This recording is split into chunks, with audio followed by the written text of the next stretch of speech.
406장 찬양합니다. 나의 믿음이 연약해져도 미리 예비한 힘을 주시며 위태 갈 때도 안복하시는 주의 영원한 발을 위해 주의 영원하신 발 함께 가사 항상 나를 붙드시니 어느 곳에 가든지 요동하지 않음은 주의 발을 의지함이라. 능치 못한 것 주께 없으니 나의 일생을 주께 맡기며 나의 모든 질 대신 지시는 주의 영원한 발을 위해 주의 영원하신 발께 가사 항상 나를 붙드시니 어느 곳에 가든지 요동하지 않음은 주의 발을 의지함이라. 주여 주여 주여. 하나님 아버지, 우리 하나님께서 2020년도에 우리 생명샘교회에 비전을 주신 비전의 말씀, 아버지께서 나를 보낸 것처럼 나도 너희를 보내노라.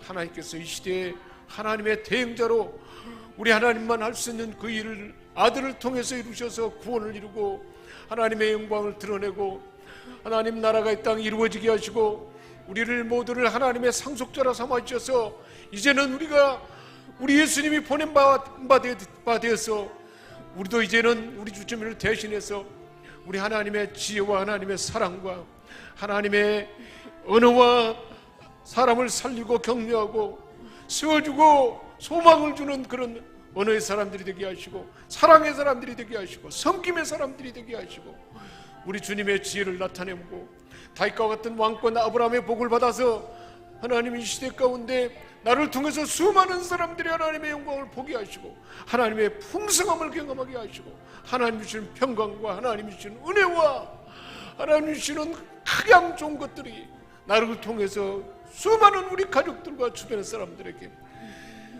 우리가 속한 일터와 경영하는 사업처와 이 나라의 민족과 이 지역사회와 세계만방 선고하는 선교지까지도 다 나타나도록 우리 생명샘교회를 사용하여 주옵소서. 하나님 아버지, 1월부터 3월까지 경건의 삶 큐티의 시간 하나님 말씀을 더 깊이 묵상하고 체질화하는 말씀 가운데 하나님 매일매일 우리에게 주신 하나님의 말씀을 듣고 하나님의 뜻을 붙들고 우리가 인도함을 받을 때 말씀으로 인도함을 받을 때 그 하나님의 뜻을 받들어서 순종하며 따라갈 때 갈렙이 온전히 여호와 하나님을 따름으로 그와 그 후손들이 가나안의 복을 받은 것처럼 우리 모두 그런 은혜와 복을 받는 생명성 원족들을 다 되게 하여 주옵소서. 하나님 아버지, 코로나19로 인하여 두렵고 떠는 이 나라의 민족의 하나님 긍휼을 베풀어 주시고 이것을 잘 극복할 수 있는 의료체계, 방어체계, 또한 국민이 함께 동참해서 따르는 이 체계가 이루어져서 속히 극복하게 하시고 온 세계에 하나님의 영광을 드러내는 나라가 되게 하여 주옵소서. 하나님 아버지, 오늘 오는 4월 15일 총선에 하나님을 경외하고 이 나라 민족을 사랑하는 애국자들, 공의의 사람들, 정의의 사람들, 각 부처의 분야의 전문가들이 국회의원이 되어서 이 나라를 세계만방 가운데 하나님의 제사랑 나라로 반짝 세우는 그런 일꾼들이 세워지도록 도와주옵소서. 오늘 이전에도 하나님께서 우리에게 주신 말씀 가운데 하나님 음성 들려주셔서 하나님의 뜻을 더 깊이 알아가도록 은혜 가운데 함께 하실 줄 믿고 감사드리며 우리 주 예수 그리스도의 이름으로 기도합니다. 아멘. 하나님께서 우리에게 주신 말씀은 누가복음 1장 13절에서 14절 말씀입니다. 우리가 함께 합독하겠습니다. 누가복음 1장 13절에서 14절입니다.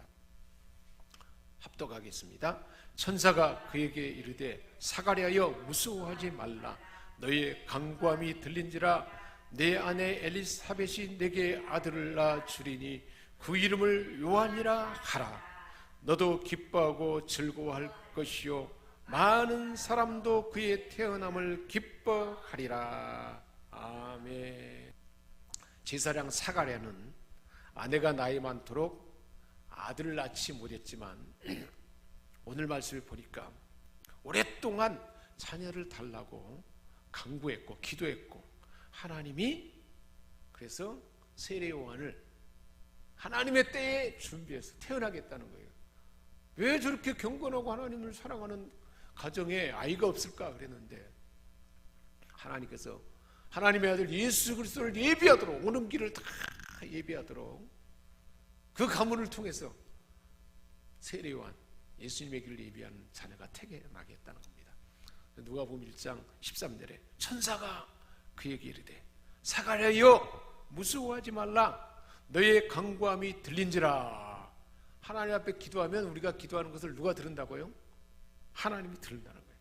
하나님 듣고 내 아내 엘리사벳이 내게 아들을 낳아줄 텐데 하나님이 천사를 통해서 이름까지 알려줘요. 그 아들을 요한이라 하라.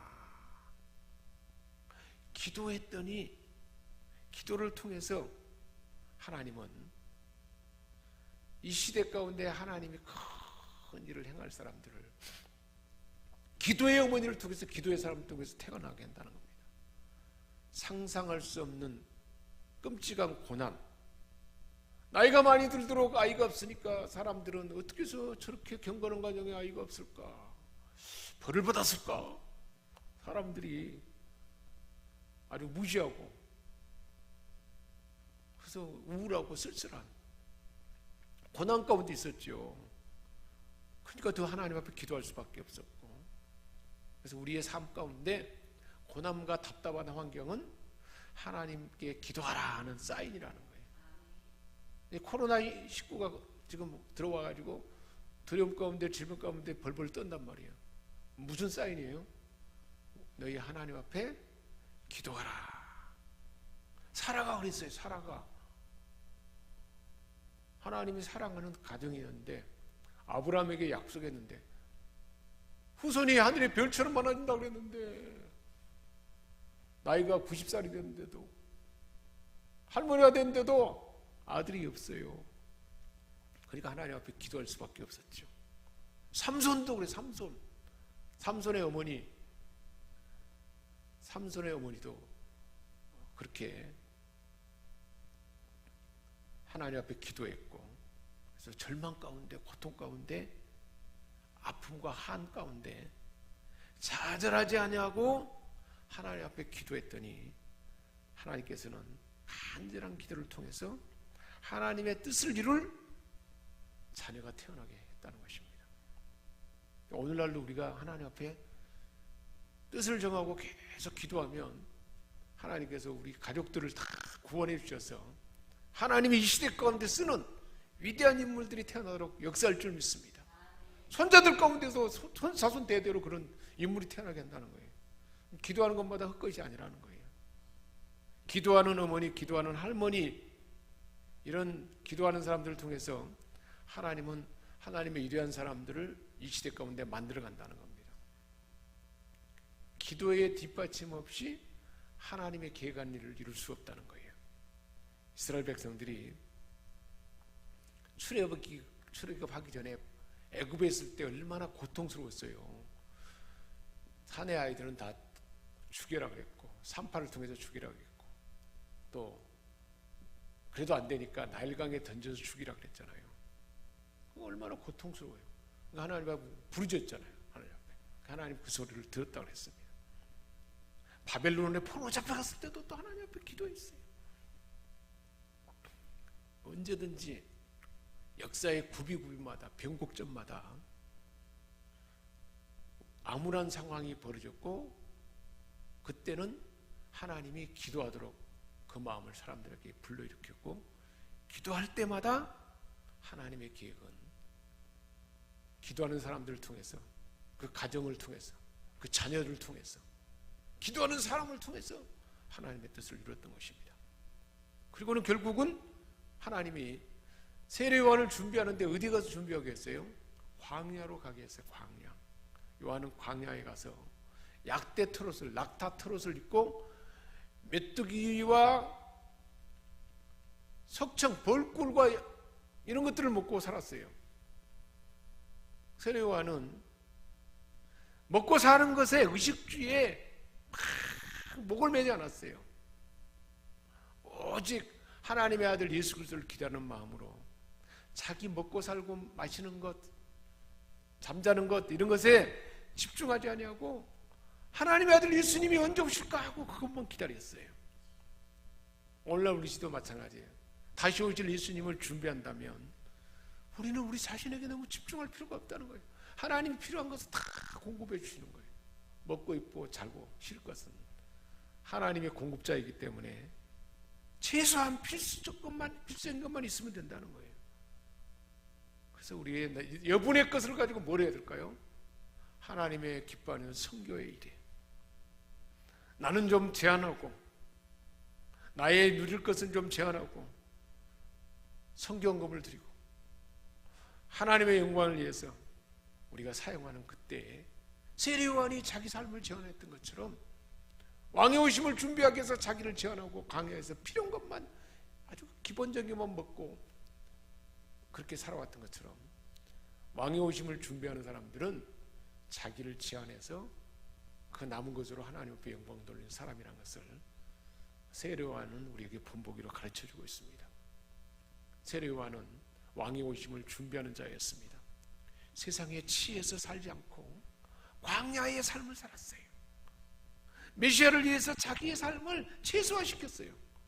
그렇게 호화롭게 하지 않고 입는 것, 먹는 것, 마시는 것을 아주 기본적인 것으로 최소화해도 늘 행복했다는 거예요.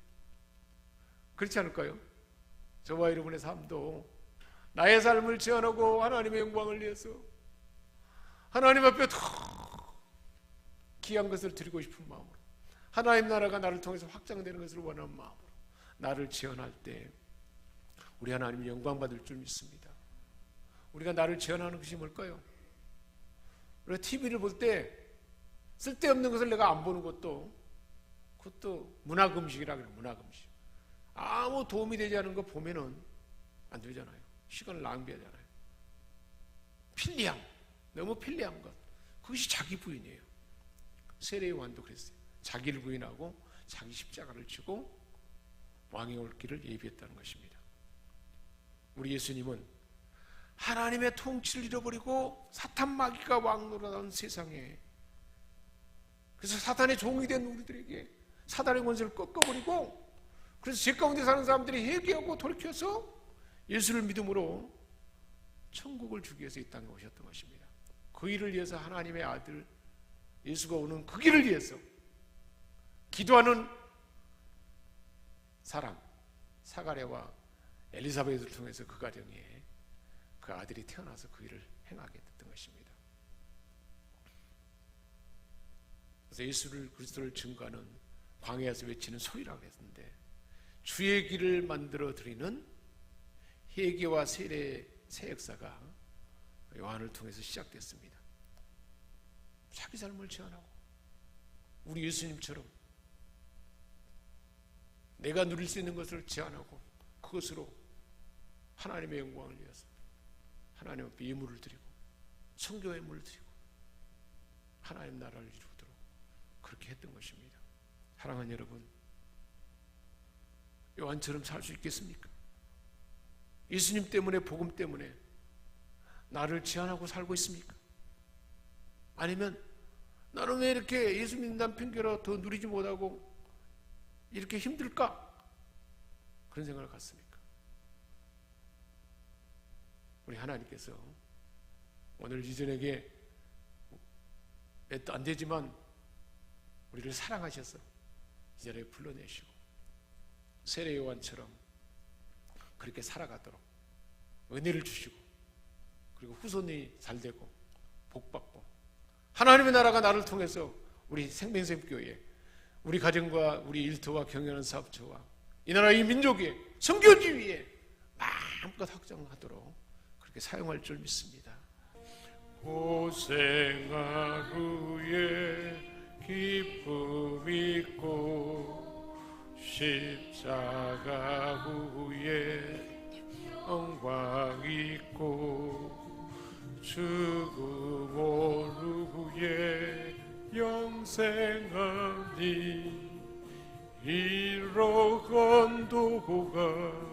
진리로다.